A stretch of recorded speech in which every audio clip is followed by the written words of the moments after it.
जैसलमेर की मुख्य सड़कें कई किलोमीटर तक सीधी सपाट हैं। पेट का पानी भी नहीं हिलता, लेकिन यहाँ पानी का भारी संकट है। वैसे तो जैसलमेर में हर साल लाखों सैलानी घूमने आते हैं और सोलर और विंड एनर्जी का हब बनने के बाद यहाँ पर्यटन की संभावनाएं तेजी से बढ़ी हैं।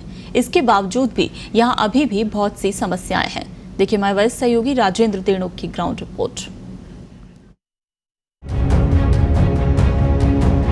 मई का महीना हो और जैसलमेर की यात्रा का कार्यक्रम बन जाए तो एक बार की माथे पर शिकन आना तय है, क्योंकि मई जून में यहाँ का तापमान आमतौर पर 40 डिग्री से ज्यादा ही रहता है।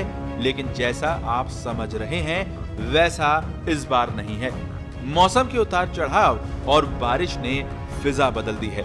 पाली से 300 किलोमीटर की यात्रा कर पत्रिका की टीम भरी दोपहरी में खेतोलाई गांव पहुंची।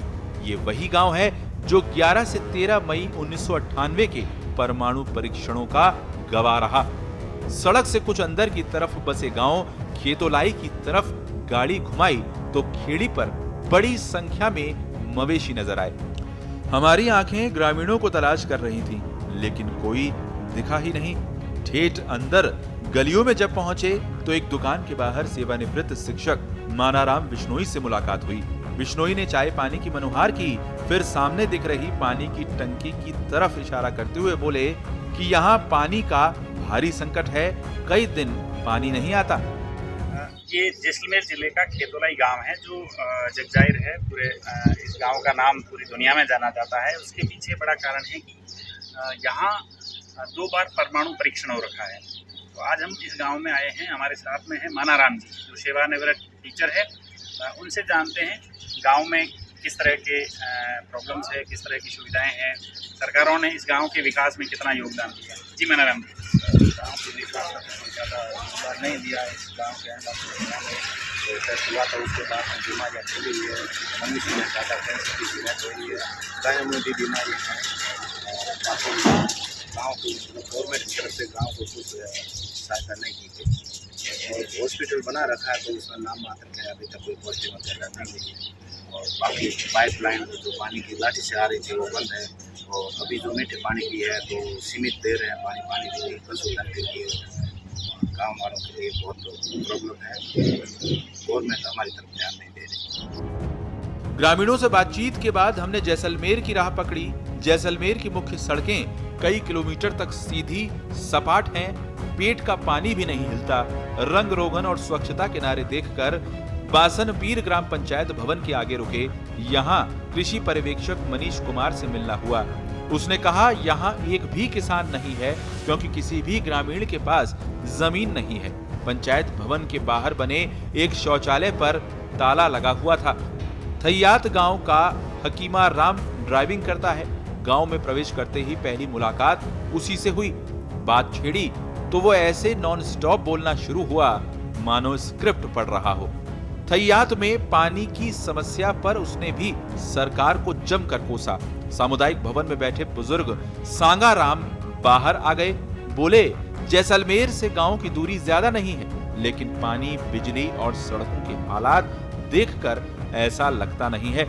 सीमांत क्षेत्र जैसलमेर पर्यटन और ग्रीन एनर्जी का हब जरूर बना है, लेकिन यहाँ के बाशिंदों को अभी भी पानी, बिजली जैसी मूलभूत सुविधाओं के लिए जद्दोजहद करनी पड़ रही है। ठीक ही है, बाकी हमारे प्रॉब्लम तो ज्यादा चीजें रोड की है। रोड नहीं है गाँव में। रोड नहीं है। अच्छा, बाकी रोड है कौन, गले है कौन, गली है नहीं। गली गले वाले नालियाँ पानी का स्रोत ज्यादा है, बबूल पानी घना कम है, आता है। कम आता नहीं, अभी चल जाएगा। कम आता है जब 2-3 महीने तक नहीं आता। कोई साफ सफाई है कौन। घरों में पानी वगैरह, नल वगैरह लगे? नहीं, नल तो नहीं लगी है, नहीं लगे। सरकार लगी नहीं है। हाँ, पाइपलाइन लगी हुई है, उसमें लगी हुई है। अच्छा, तुम एडवांस लेने जाते होंगे क्या? नहीं, टैंक लगे हुए, टैंक में हमारे उसमें लाइन बिछाई हुई है। अच्छा, गाँव में बिछाई। स्कूल वगैरह है?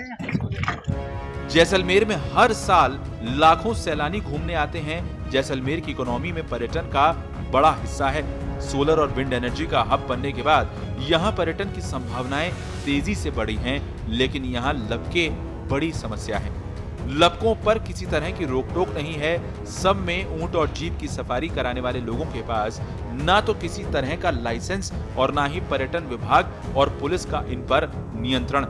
ऐसे में सैलानियों की सुरक्षा पर खतरे की आशंका बनी रहती है। चर्चित गांव कुलधरा में सैलानियों के साथ आए गाइड जितेंद्र सिसोदिया कहते हैं, लपकों के कारण जैसलमेर की छवि खराब हो रही है। इनके खिलाफ सख्ती करनी चाहिए। टूरिज्म के लिए पहले तो काफ़ी समस्याएं थी, जैसे यहाँ से रेल की सेवाएं थी, बस सेवाएं थी। उसके बाद जो एयर सेवा थी वो नहीं थी यहाँ पर, तो एयर सेवा भी अब लागू हो चुकी है, लेकिन वो कंटिन्यू नहीं है, वो सीजन के टाइम में ही चलती है। तो एक बड़ी समस्या है। तो ये रेगुलर रहे ना, तो इसके लिए टूरिस्ट भी बढ़े, उसके बाद लोकल आदमियों को भी इसकी बेनिफिट मिल सकता है। दूसरा, टूरिस्ट गाइड थे यहाँ पर, कई लोग थे जो अनएजुकेटेड थे लोग थे, जिनको एजुकेशन नाम सिर्फ लिखना था, वो लैंग्वेज 4-5 भाषा बोलते हैं, फ्रेंच भी लेनी, उनके पास लाइसेंस नहीं था। इस बार यहाँ जैसलमेर के विधायक श्री उपराम जी और राजस्थान सरकार अशोक गहलोत जी के द्वारा उनको भी प्राथमिकता दी गई है।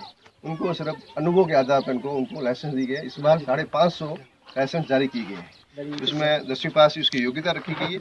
और उसके बाद टूरिज्म को बढ़ाने के लिए, जैसे टूरिज्म सिर्फ मात्र 2 से 4 महीने रहता है जैसलमेर, तो मात्र सर्दी के मौसम में रहता है।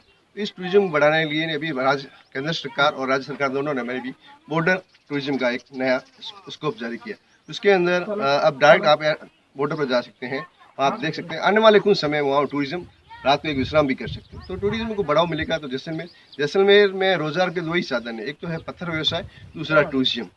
तो धीरे धीरे पत्थर का भी व्यवसाय कम हो रहा है और टूरिज्म कोरोना की वजह से हमें काफ़ी 2 साल लॉस भी सहना पड़ा और आर्थिक स्थिति जैसलमेर काफ़ी नीचे आ गई थी, बेरोजगार लोग हो गए थे। लेकिन धीरे धीरे इसका सरकार ध्यान दे रही है, केंद्र सरकार भी दे रही है, राज्य सरकार भी ध्यान दे रही है। जैसलमेर और पोकरण की प्रमुख समस्याएं: पानी का भारी संकट, परमाणु रेडिएशन से होने वाली बीमारियों की नहीं हो रही नियमित जांच, नियमित बिजली आपूर्ति का इंतजार, लपकों पर नियंत्रण नहीं, सैलानी परेशान, नियमित नहीं है हवाई सेवा, पोकरण में ट्रोमा सेंटर के निर्माण का इंतजार, बिना भवन चल रहे पोकरण में कृषि महाविद्यालय और सांकड़ा गांव में राजकीय महाविद्यालय। डीएनपी की आपत्तियों से अटका हुआ है जैसलमेर से म्यांजलार तक भारतमाला रोड प्रोजेक्ट। गति नहीं पकड़ रही है घर घर नल कनेक्शन पहुंचाने की योजना। राजकीय स्कूलों और कॉलेजों में शिक्षकों के पद 30% से लेकर 80% तक रिक्त। जैसलमेर में सिविल एयरपोर्ट पर हवाई सेवा नियमित नहीं है, इसे नियमित करने की मांग लंबे समय से उठ रही है। जैसलमेर को लंबी दूरी की अधिकाधिक ट्रेनों की जरूरत है। बड़े शहरों से सीधी रेल सेवा आवश्यक है। पत्रिका टीवी के लिए राजेंद्र डेणोक की रिपोर्ट।